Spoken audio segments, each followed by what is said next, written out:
Housing and Economic Development Committee meeting. With me from the committee this evening, we have Bill Dwyer, myself, Molly Keegan, Sean Berry, Crystal Jackson, and Tony Maroulis. And we also have a guest tonight, Chris Bloom, who's going to be making a presentation. So just the first order of business. Everybody should have gotten the email. The select board this time of year is working on the committee appointments. So we did go ahead and vote on at least, some subset of them. So at this point, anybody should try to make their way over to the town clerk's office and just have her swear you in before we meet in July. So you've got a few weeks to get that done. So I'd appreciate that if you would. Mark Howard decided not to continue just because of his schedule. He said he felt like he hadn't been able to make a lot of the meetings. And Amy Fiden has also stepped down because she has so many commitments and had too many conflicts oftentimes when we were meeting. So Amy was going to see if there was anybody else from the finance committee that might want to participate. But at this point, I haven't heard anything. So we're assuming that we have 2 committee vacancies. So if you do know of anybody who might be interested in joining us, that'd be great to get the word out. Okay, so first on the agenda, we have Chris Bloom. So Chris is here this evening. Chris approached me a while back and was interested in talking about some ideas about density housing and maybe providing a little bit of education. So I thought it might be worthwhile to have him talk to this committee and let us know what's on his mind relative to some possible housing initiatives. So you all set, Chris? I'm ready to go, I guess. Can you guys hear me? Yes. All right. So good evening, folks. I'm Chris Bloom. I sat with Randy Iser about 2 months on this, and Randy chuckled and said, "You need to speak to these folks." Let me turn off this phone. And so here I am. And what I did is I've been a real estate broker for 29 years. I've been a contractor for many years as well too. So hopefully you have everything I sent you guys as well too. I just want to show you some stats. Okay, in your last 52 weeks, the town of Hadley is the most expensive single family market in Western Massachusetts. There it is.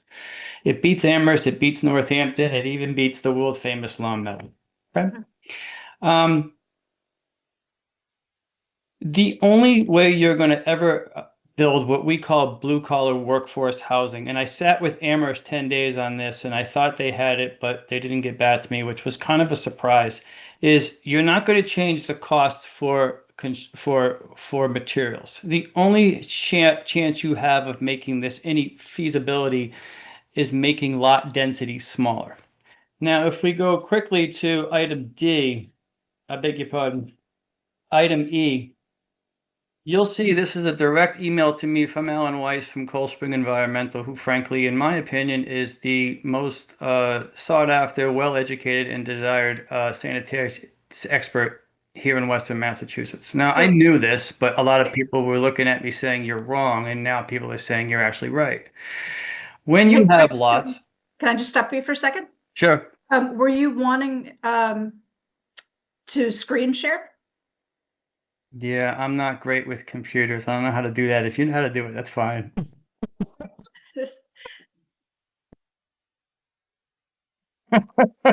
Okay. I know it in my head, but it gets computer savvy. Not a prayer. Should I continue or no? Well, Chris, Yeah. at the bottom, do you see where it's a green box with an arrow? It says share screen. I don't know if you can try that.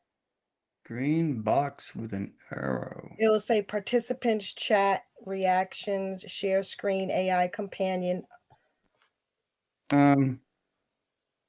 No, sorry. You might have to bring your cursor down to the bottom. Yeah, why don't you go ahead and I'll see if I can grab that material. Yeah, I'm better speaking. So anyways, Alan Weiss sent me over what I knew, which basically said if you have land outside of the aquifer, okay, and it's undeveloped and you have town water at the street, you can put sanitary systems with 4 bedrooms on half-acre lots. Okay? Now, I can't bring this to Belchertown. I can't bring this to Granby because they don't have town water all over town. I can bring it to Amherst, I can bring it to Northampton, and I can bring it to the town I live in Hadley. So that being said, what you could do if you wanted to was, and this is exactly what I said to Amherst 10 days ago, was you could implement, let's just call it the Blue Collar Workforce Housing Act, that basically turns around and says in areas where you're outside the aquifer, you can turn around and then say the building lots are now half acres on the following caveats. Well, your average building acre in town right now is, I'm sorry, your average building lot right now is between $150,000 and $175,000. So let's just use 150. If you split it, now you've got a building lot at $75,000. The opposite side immediately is going to turn around and say, great, all the builder is going to do is take that $75,000 and build a McMansion. Not if you put a stipulation in there that says one-level houses can be no bigger than 1,500 square feet and two-story colonials can be no bigger than 1,850 square feet. You just solved that problem. You just kept in line with land being about 15% of the cost of new construction. Okay? That's how you create it. Now, what I've also given you here, and there's some people who might want to choke me, but that's all right. I gave you actual cost, builder cost, my cost on a 1,900 square foot single family ranch style home that was built we closed on this in April down in South Hadley. That's yours. It's done. It's over now. I've taken out the names so that there's no misunderstandings, and I have permission on it as well too. Well, what I said to Amherst last week was I'm not really sure, and the people I work with are not really sure why in Northampton they're ramping and raving over remodeling the old nursing home, and each apartment comes in at $500,000 an apartment. The infrastructure is already there, the building's already there, the foundation's already there.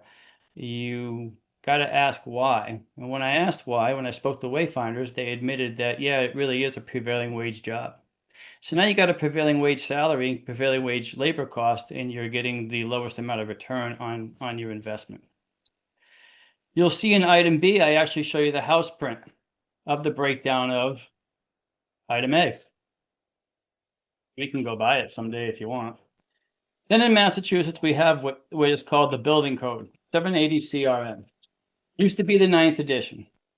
Last year at this time, everyone, myself included, was working really hard to get our building permits before the building code changed from the 9th edition to the 10th edition.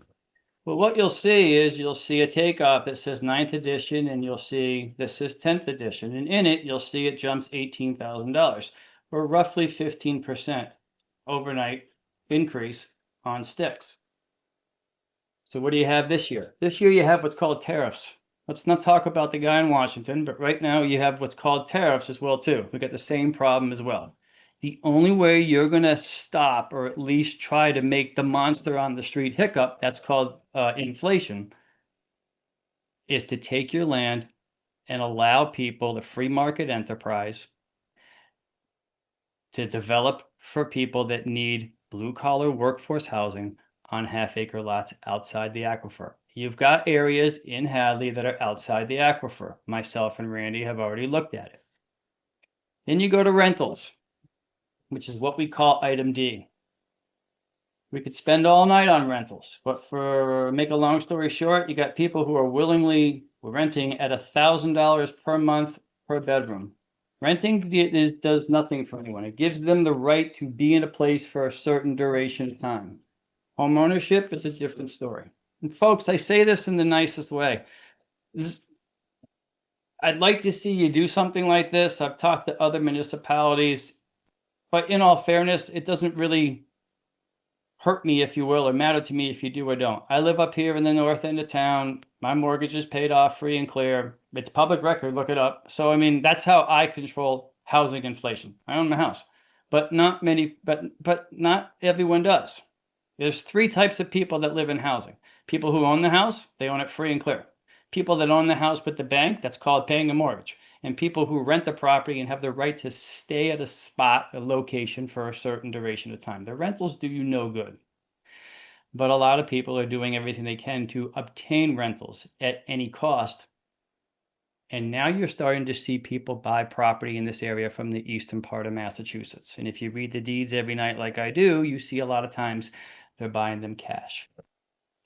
If we look at a potential property, now this is not the stick town, this is where the North Hadley Fire Department is. This property is inside the aquifer, so this would never go into what I'm talking about. But if we just hypothetically looked at a parcel of land like this and just assumed that it was outside of the aquifer, well, your current regulations say you can get 3 lots. If you were to change the requirements and say the blue collar workforce housing program, you now have 7 right off the bat with road frontage. Okay. Instead, the town decided to build a firehouse, which I guess they needed, and not get any tax revenue. Okay. On another note, myself and some other people a few years ago were trying to do condos there, and Randy said, you have no prayer in even trying to get that in Hadley. Well, maybe it's time for Hadley to look at duplexes as well too. Just put in the deeds, they have to be owner occupied. And we've got an attorney here who's really good. I know him very well. You know, he's very knowledgeable. He'll tell you that what's in the deed rides with the properties. Just put right in there, they need to be owner occupied. That's really simple. So if you go back to this breakdown of the firehouse, you've got 3 lots maximum each at $150,000. Okay, you got 3 lots at $450,000 total. Or you can go into what we'll call the blue collar workforce housing program, and half-acre lots are probably worth about 75 Gs. Well, you times that by 7, and the farmer or whomever now has $525,000. Win, win, Lord, and everyone's happy. Now your town has 7 properties that they tax instead of just 3 or a parcel that they don't tax at all. Okay. Let's look at F. This comes right from MLS. I can't fabricate this. There's a street to the north of me. It's a good street, good developer, good builders, very big houses. Sometimes I scratch my head and say, do 2 young people under the age of 30 really need 3,200 square feet? But that's none of my business. However, if you look at these statistics, you will see, and this is correct. Thank you. It's up. I can see it. Yep. You'll see that this particular developer and the numbers that they use are very similar to the numbers I use.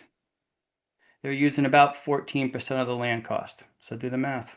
Do the math on a $165,000 lot. Do the math, the same percentage on a $75,000 lot. It's possible if you say, look, the houses can't be bigger 1 level at 1,500 square feet. The houses can't be bigger 2 levels at 1,850 square feet. That's part of the requirements. If you look at item G, or parcel G or page G, I took this right off of Florence Savings Bank's website. Okay, so I can't make this up. Okay, but you'll see that their current interest rates right now are about about $624 per $1,000 financed. Well, you add $150 in the private mortgage insurance, and you add $500 in your monthly taxes, and you're looking at about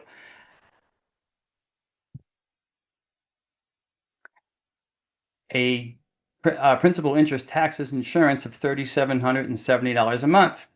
Okay, if you look to the bottom there in the red, you'll see 3,770 divided by 40%. What does that mean? Well, banks today will take the bet and make a mortgage with you up to 46% that I see of your total monthly income. So let's just be a little conservative and say 40. So 40% is $9,425 a month, or $113,100 a year salary. If husband and wife, wife and wife, husband and husband, fiance and fiance at work together for the house, you're now chasing $56,550 a year, which is $1,800, which is $1,087.50 a week, which is $27.19 an hour. You know, there's a donut store or two on Route 9 that'll pay you $18 an hour to pour coffee. So then what happened was this. I went one step further and I poked her because it was raining hard on Saturday and I had nothing else better to do. Then I went to public records. And just for bleeps and giggles, I went to the school department and punched up the teachers. Then for bleeps and giggles, I found a couple of teachers who are in this potential salary. One at 52, one at 57, and one at 55,697. Guess what? They all qualify for new construction homes in this town if you were to implement this idea. Okay, just like that. Okay. all because you took land and you split it. Now, I'm going to say something else. There's a gentleman who's a very nice man on the planning board, knows a lot about teeth. I threw this concept to him actually a year ago now, at a place called Texas Roadhouse at the bar, and he said, that's never going to happen as long as I'm in the planning board, and walked away. He said it loud enough for 7 people could hear him. And when he left, the bartender said, I guess I'll never live in this town. And I chuckled and said, who knows? All right, Google, Hampshire County. Your average single family home is 435, 750. Okay. Well, your average single family home is 435, 750. You're at 637, 136. You are way over the cap. So you are never going to be able to have what's called blue collar workforce housing unless you attack it this way. You've got to split the land to drop the land cost, because other than that, you will never be able to achieve what you're trying to achieve. I can guarantee a couple things. Birth, death, and taxes. I can guarantee inflation will continue to rise on the cost for new constructions. And I can also tell you in 2030, the state's already said every new house has to be electric. You're going to spike your numbers like there's no tomorrow. There's pros and cons to that. I don't have the time tonight. I don't think you want to hear it. There's some good things about it. There's some bad things about it. I will say that most houses, all electric, are with a mini split system. There were houses this past winter, because it was cold, like Arctic cold, that had problems maintaining their houses at 62 degrees. State says you need to be 68. I went one step further and gave you some sold new constructions only MLS and broke down the average cost per square footage, just to tell you that my information is correct. I don't know why I printed this. It doesn't really matter. I'll just throw it out. I would also encourage, as much as you folks are looking at the Chapter 40R program, you should also look and get familiar with the Chapter 40Y program, which talks about starter homes. I will tell you that it is in play. It is on the books. It's been on the books for a long time. As of last week, there are no municipalities in the Commonwealth that have even looked at 40R. I'll go one step further and tell you I've sent this information to the governor, the lieutenant governor, our Senator, Miss Cormanford. None of them have gotten back to me. The Gazette has not gotten back to me. So we know how to do it. It's pretty easy to do. I've given you all the information as well too. A municipality really needs to do it. And that's all I have tonight, folks. Yeah, thanks, Chris. Yeah, sure. You have any questions? Bill, can I ask you a question? Sure. Just conceptually, the lot requirement that Chris is talking about, is that something that the planning board has ever discussed in terms of backing away from or looking at options to what we currently have? We have not discussed reducing lot size outside of areas that are covered by sewer or outside of the Aquifer Protection District. And it really comes down to sewer capacity, or I should septic design. And my understanding, which may be incorrect, is that the rule of thumb is 10,000 square feet of floor area of lot area per bedroom. Even though your septic system won't take up that amount, that's what Title V seems to demand. I could be wrong on that. I haven't had a reason to dig into it. Which means that if you're looking at half-acre lots, you're basically going 2-bedroom. I think you might need to have Mr. Weiss into your next planning board meeting, because what I sent to you, Mr. Dwyer, basically was that there's no wells. It's a town water feed, which means that land is wide open. That's why I needed that from Alan. On another note, I know I don't think Hadley has any, but there are municipalities, they're all over Granby. The state on the books allow community leaching fields too. Actually, there's one in Sunderland right up the street from me. Behind Senar Associates off of Plum Tree Road. And actually, the largest one is actually in Granby, at Granby Heights. The leach field's the size of the playing field at the Gillette Stadium. I would encourage you to, I see Alan on a regular basis. I would encourage you to ask Mr. Weiss to attend one of your planning board meetings and break that down in great detail. And I'm not trying to be smart. I'm not trying to do a power play. I'm trying to help some people out here who are pinned, and if they get lucky and find a house, they go, yeah, we found a house for in Chicopee. Ooh, okay, well that's great. Yeah, it's good until junior has to go to school and then we got to figure something out, et cetera, et cetera, et cetera.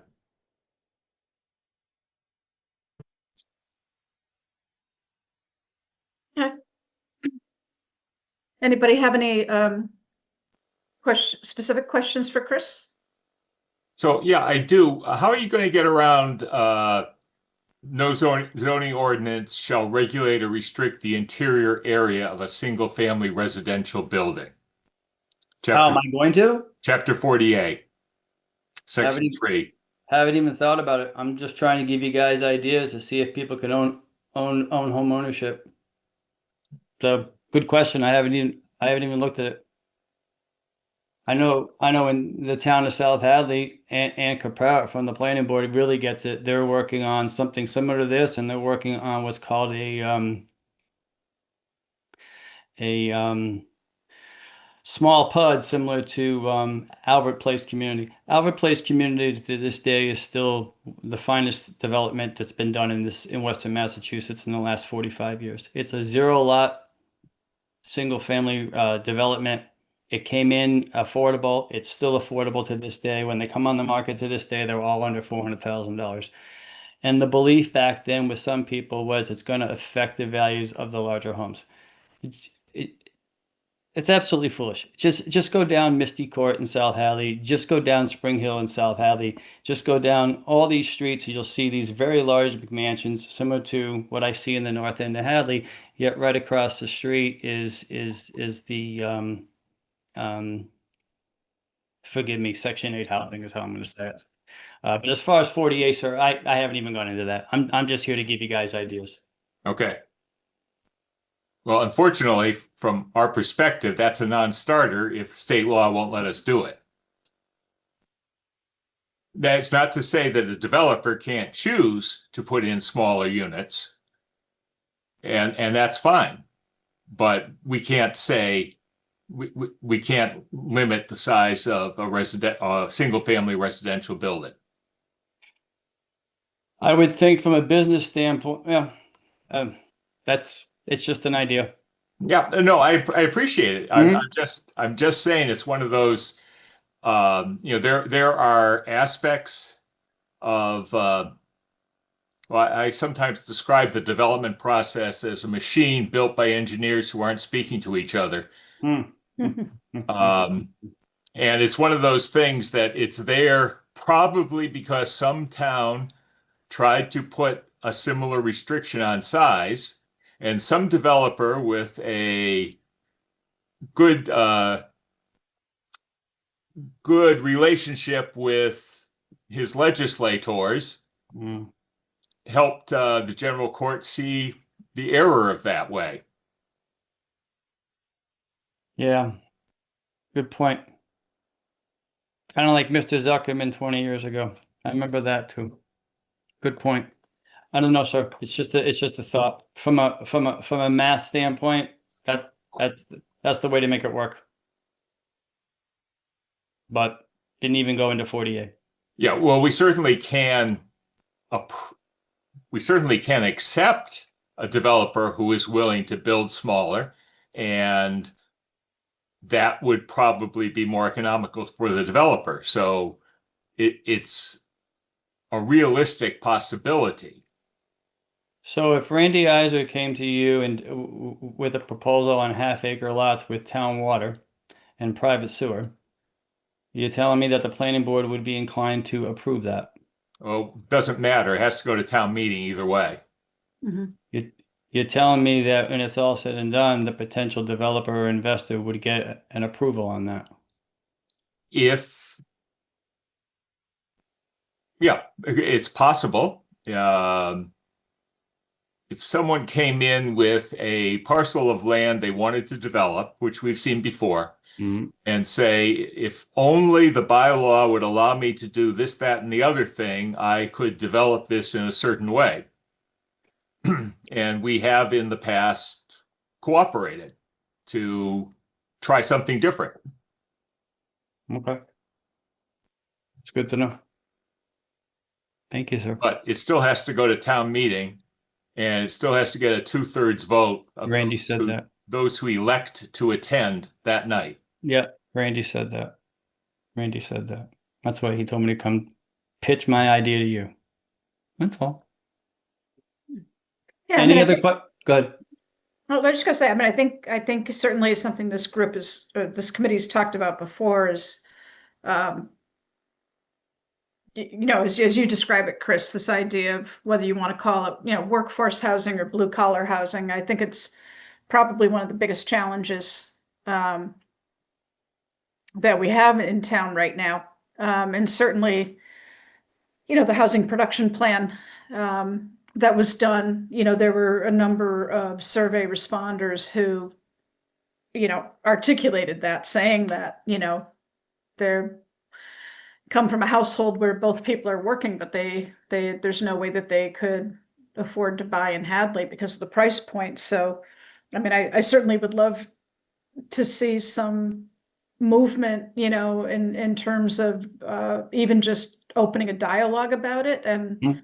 Bill, I'm wondering, you know, if it does make sense, maybe to whether we ask Alan Weiss to come to this group, or, you know, I mean, obviously you can represent the planning board, or if you would be interested in having him talk to the whole planning board, since you have some new members too. Yep. Well, I think Ben Lippam, the health agent, would be maybe the best first step. Yep. Because he's going to be more grounded in what is being done versus what can be done, but he could still provide some insight on the parameters we're dealing with. Mm-hmm. Okay. Yeah, maybe you and I can work that out then.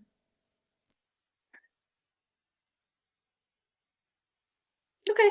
Anything else for Chris tonight? No, Thank you, sounds folks, like for an listening. interesting idea. Thank you very much. I wanted to make it as informal but as knowledgeable as possible. There are people that want to help you guys out. There's no question about it. But if you have questions, you know how to contact me through Molly. Feel free to do so. I'm always up for coffee and all that jazz. If not, then I'm going to thank you for your evening and close up and find dinner somewhere. All right. Good night. Thanks. Thank you, folks. Take Thanks. care. Good night. Bye. Good night. Bye.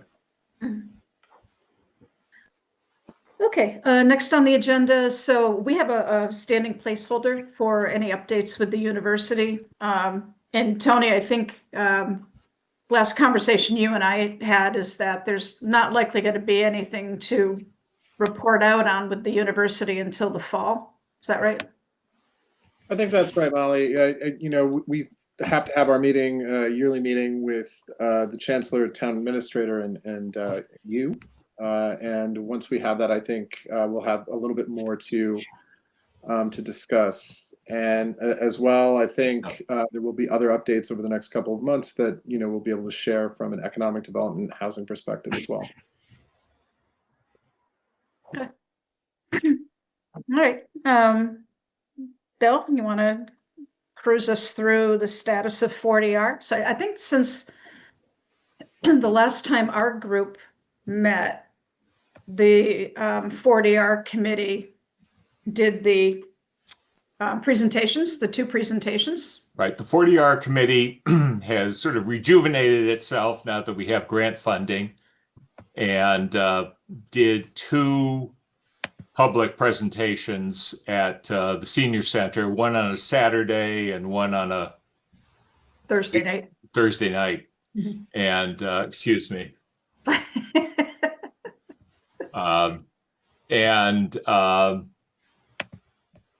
I think they're both well received. One was a little spicier than the other. We had some people who were asking a range of questions about how we got here, what we're doing. So I would say there is definitely I would say there's mixed opinion on going forward, although I think the committee as a whole is prepared to see this through to the end and generate a bylaw that can come to town meeting. Probably at this point, the earliest we could expect to see a bylaw would be spring 2026 and might even be fall 2026, but we shall see. It's moving along. It's not moving fast, but it is moving.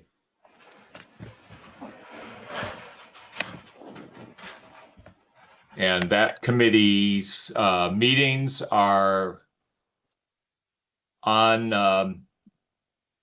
they're all being recorded by Hadley Media, and they're available on YouTube if anyone wants to catch up with the public meetings or the regular group meetings. Yeah, I think using your characterization, I'm pretty sure I attended the spicier meeting of the two. You did. And, I think that was the Thursday night one. And I was heartened by, it was a pretty eclectic mix of attendees. It was definitely a cross section. Yeah, which was great. And, people coming at the thought process from very different angles. And I think, by and large, there was a lot of support certainly for the idea of 40R along Route 9. I think I was heartened by the fact that there seemed to be more unanimity about the types of housing people would like to see and where they'd like to see it. There were definitely outliers, but I hope that was beneficial to the 40R committee, hearing that. So when the 40R committee did their questionnaire, I'm going to say 6 months ago, it's probably closer to 8 months, if not a year. I know that some members of the committee were kind of disheartened by some of the open-ended responses they got and felt that they were very hostile. And to the same extent, when I say that Thursday's meeting was kind of spicy, it does reflect a range of opinions in town. And obviously there are some people who just don't want to go there. And there are some people who wonder, maybe as our last guest, why we're taking so long to get there. And so it's a matter of building consensus and getting that 2/3 yes. So we keep on moving forward. Do you know what their next step is at this point? No, I do not. Okay. I know that their primary consultant with Pioneer Valley Planning Commission is only just back from family leave. He and his wife welcomed twins. So we've been moving forward with an interim assistance from Pioneer Valley Planning Commission, but that got us through the public forums, and I think if at the last meeting or the next meeting, they'll be evaluating how those went and deciding on next steps. Okay. And then any update from the planning board activity? No, we have no projects in the pipeline at the moment. Okay. We are told that the senior housing on North Maple Street may be coming forward in September or October. It's partially dependent on dealing with the Conservation Commission first and laying out wetlands so that they can then lay out their project within the parameters of the wetlands. I do have one update for you. It's nothing pending before the planning board, but I understand that Howard Johnson's was sold this week. Mhm. And Barry Roberts is the purchaser, probably through an LLC of some sort. Mhm. And he hasn't been in front of the planning board with any specific, No, yeah. his lawyer tells us that they plan to continue to operate it as a hotel, but as an extended stay hotel with a minimum stay of 30 days. It is being advertised on UMass off-campus housing as apartments, which is problematic, but that's not necessarily a zoning determiner how it's advertised elsewhere. Mhm. Bill, do But- you know if that is was advertised prior to the sale Yes. as apartments? Okay, all right. Yes, because when we went to to that page, the effective the last change date on the UMass off-campus page was 4 months ago. So Gotcha. I guess it has been marketed as that, and the intention is to keep it going that way. We weren't aware of that, and we will probably talk about whether that fits into zoning at our next planning board meeting. And then the only update I have is relative to the Hampshire Mall property. So we do have an informal meeting set up. It's being facilitated by again, the attorney representing the mall's interest, just to provide an update on to the town, just kind of what their current thinking is right now. So certainly if there's anything, I don't remember when in July that is. I want to say it's second or third week of July, I think. But certainly if there's anything interesting that comes out of that, happy to report back to this committee what we learn.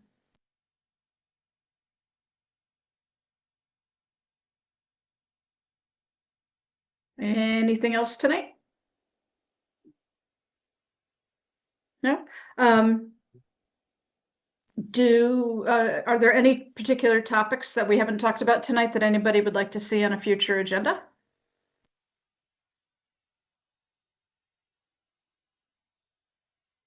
So Bill, basically going back to what Chris was saying, a development like he was talking about would take a developer to come in and propose building that. And then it goes to town meeting. It's not like we can just start offering this potential to developers for certain properties. That's correct. Yeah. Okay. We have a dimensional table that specifies a minimum lot size. It can be changed, but not without town meeting action.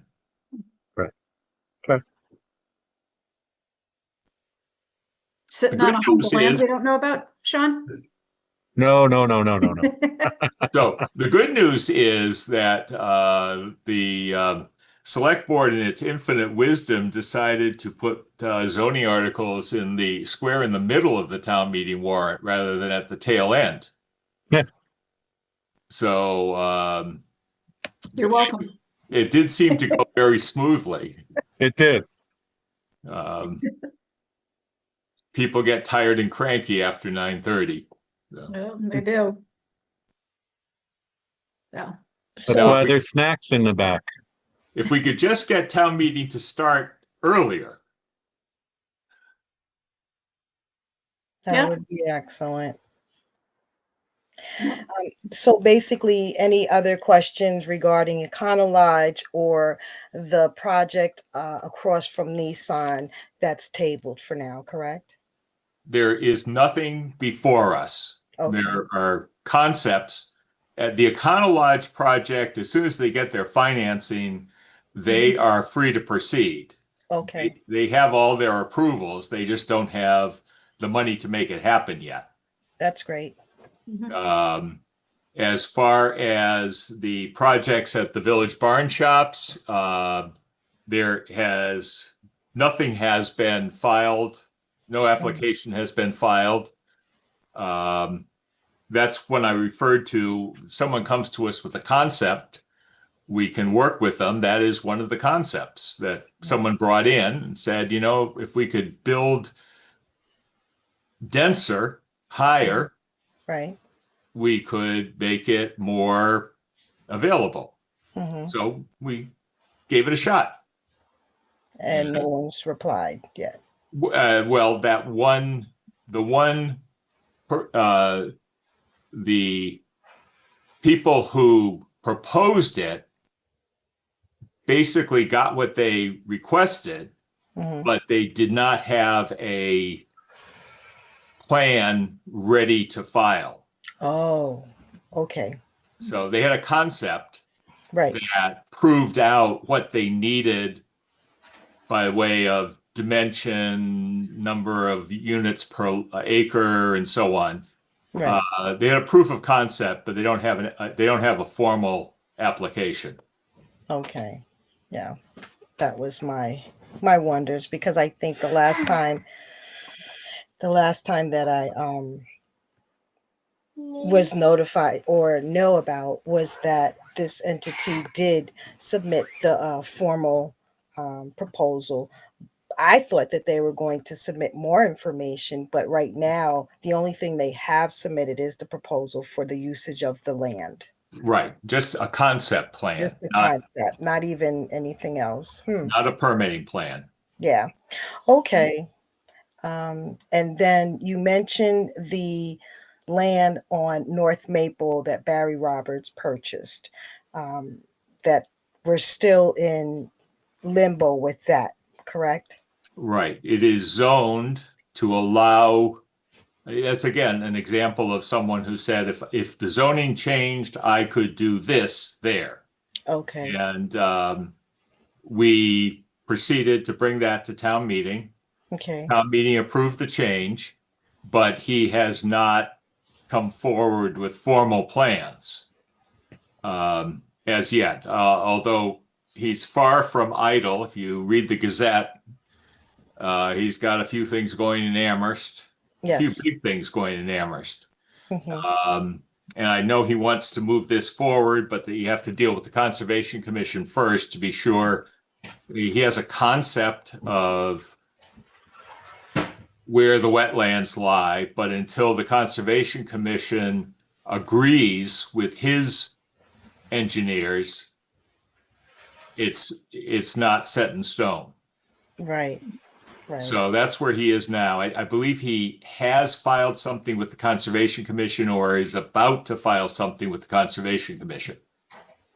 And we will just see see how that plays out. And that in turn will determine how many units he's going to be able to fit into the remaining space that is not wetlands. Wetlands, right. Okay. Well, thank you for that. Just getting a few questions in, and answer a few questions for anyone in the public in case they were curious. Mhm. Thank you. Thank you so much, Bill. Always glad to take questions like that. Thank you. All right, I'll entertain a motion to adjourn then. So moved. Second. Okay. Okay, all of those in favor? Uh, Aye. Aye. Aye. Great, Aye. see you Aye. next month, everybody. Have a good I weekend. don't. You too. Thank Take care. Bye-bye.